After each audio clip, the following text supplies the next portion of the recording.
വാർത്തകളിലേക്ക് ഏവർക്കും സ്വാഗതം. ആദ്യം സഭാ വാർത്തകളിലേക്ക്. ഒളിമ്പിക്സിലെ ക്രിസ്തീയ അവഹേളനത്തിനെതിരെ പെറ്റീഷൻ ക്യാമ്പയിനിൽ ഒപ്പുവെച്ചത് 1,00,000-ലധികം പേർ.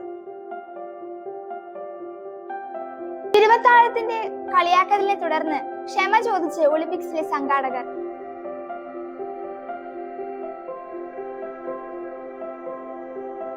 ദുരിതാശ്വാസ പ്രവർത്തനങ്ങളിൽ സഭ കൂടെയുണ്ട്, മാർ റാഫേൽ തട്ടിൽ. അതിരൂപത വാർത്തകൾ. India's march for life August 10 ശനിയാഴ്ച തൃശൂർ സെന്റ് തോമസ് കോളേജിൽ വെച്ച്.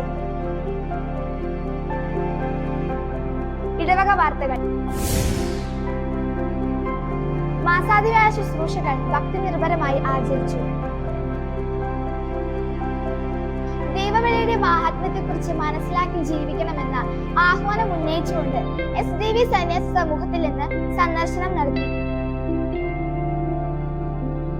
ദുരിതാശ്വാസ ക്യാമ്പിലേക്ക് ഒരു കൈസഹായവുമായി തൈക്കാട്ടുശ്ശേരി ഇടവക. വാർത്തകൾ വിശദമായി.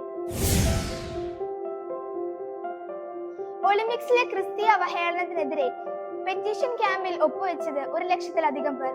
ഒളിമ്പിക്സിലെ ഗെയിംസിന് സംഘാടകർക്കെതിരെ നടപടി ആവശ്യപ്പെട്ടുകൊണ്ട് foundation of Christian lawyers of Spain എന്ന സംഘടനയുടെ പെറ്റീഷൻ ക്യാമ്പയിനിൽ 10,000 പേർ പങ്കെടുത്തു. 1,00,000-ലധികം പേരാണ് ആ നിവേദനത്തിൽ ഒപ്പിട്ടിരുന്നത്. തിരുവത്താഴത്തിന്റെ കളിയാക്കലിനെ തുടർന്ന് ക്ഷമ ചോദിച്ച് ഒളിമ്പിക്സ് സംഘാടകർ. ഒളിമ്പിക്സ് ഉദ്ഘാടന ചടങ്ങിൽ ക്രിസ്തീയ വിശ്വാസികളുടെ വികാരം വ്രണപ്പെടുത്തുന്ന രീതിയിൽ പരിപാടി ഉൾപ്പെട്ടതിനെ തുടർന്ന് സംഘാടകർ ക്ഷമ ചോദിച്ചു. ദുരിതാശ്വാസ പ്രവർത്തനങ്ങളിൽ സഭ കൂടെയുണ്ട്, മാർ റാഫേൽ തട്ടിൽ. വയനാട് ജില്ലയിലെ ചൂരൽമല, മുണ്ടക്കൈ, അട്ടമല എന്നിവിടങ്ങളിലും കോഴിക്കോട് ജില്ലയിലെ വിലങ്ങാട്, കേരളത്തിലെ മലയോര മേഖലകളിലും ഉണ്ടായ ഉരുൾപൊട്ടലിലും പേമാരിയിലും മണ്ണിടിച്ചിലും ദുരിതമനുഭവിക്കുന്നവർക്ക് വേണ്ടിയുള്ള പുനരധിവാസ പ്രവർത്തനങ്ങൾക്കും സഹായങ്ങൾക്കും സീറോ മലബാർ സഭ കൂടെ ഉണ്ടാകുമെന്ന് major archbishop Mar Raphael Thattil പറഞ്ഞു. അതിരൂപത വാർത്തകൾ.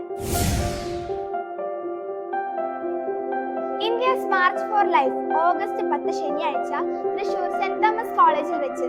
മനുഷ്യജീവൻ ഏറ്റവും വിലപ്പെട്ടതാണെന്ന് അറിയിച്ചുകൊണ്ട് കാരിസ് ഇന്ത്യയുടെ നേതൃത്വത്തിൽ ഓഗസ്റ്റ് 10 തൃശൂരിൽ നടക്കുന്ന ഇന്ത്യസ് മാർച്ച് ഫോർ ലൈഫിന്റെ ഒരുക്കങ്ങൾ ആരംഭിച്ചു. ഇടവക വാർത്തകൾ. മാസാദ വ്യാഴ ശുശ്രൂഷകൾ ഭക്തി നിർഭരമായി ആചരിച്ചു. മാസാദ വ്യാഴാഴ്ചയിലെ വൈകിട്ട് 6 മണിക്കുള്ള ദിവ്യബലിക്കും ലതീഞ്ഞനും നൊവേനയ്ക്കും പെരഞ്ചേരി ഇടവകയിലെ സഹവികാരി ഫാദർ ജിൻഡോ CMI നേതൃത്വം നൽകി. സെന്റ് റാഫേൽ യൂണിറ്റിന്റെ നേതൃത്വത്തിൽ കൂട്ടുനേർച്ചയും ഉണ്ടായിരുന്നു. ദൈവവിളിയുടെ മാഹാത്മ്യത്തെക്കുറിച്ച് മനസ്സിലാക്കി ജീവിക്കണമെന്ന ആഹ്വാനം ഉന്നയിച്ചുകൊണ്ട് SDV സന്യാസ സമൂഹത്തിൽ നിന്ന് സന്ദർശനം നടത്തി. ദൈവവിളിയെക്കുറിച്ച് ബോധവാന്മാരാകണമെന്നും ദൈവത്തിന്റെ വിളിക്ക് കാതോർക്കണമെന്നും ദൈവം ആഗ്രഹിക്കുന്ന രീതിയിൽ സംതൃപ്തിയോടെ ജീവിക്കണമെന്നും ആഹ്വാനം ചെയ്തുകൊണ്ട് SDV സന്യാസ സമൂഹത്തിൽ നിന്ന് അംഗങ്ങൾ തൈക്കാട്ടുശ്ശേരി സെന്റ് പോൾസ് ദേവാലയത്തിൽ വന്ന് തുടർന്ന് ഫാദർ ഷിൻഡോയുടെ നേതൃത്വത്തിൽ വിശുദ്ധ കുർബാനയും വചന സന്ദേശവും ഉണ്ടായിരുന്നു. ദുരിതാശ്വാസ ക്യാമ്പിലേക്ക് കൈസഹായവുമായി തൈക്കാട്ടുശ്ശേരി ഇടവക. മാസാദ വ്യാഴം വെള്ളി ദിവസങ്ങളിൽ വിശുദ്ധ കുർബാന മധ്യേ നടത്തിയ സ്തോത്ര കാഴ്ച ദുരിതാശ്വാസ ക്യാമ്പിലേക്ക് സംഭാവനയായി നൽകിക്കൊണ്ട് കാരുണ്യ പ്രവൃത്തിയുടെ ഭാഗമായി മാറി തൈക്കാട്ടുശ്ശേരി ഇടവക.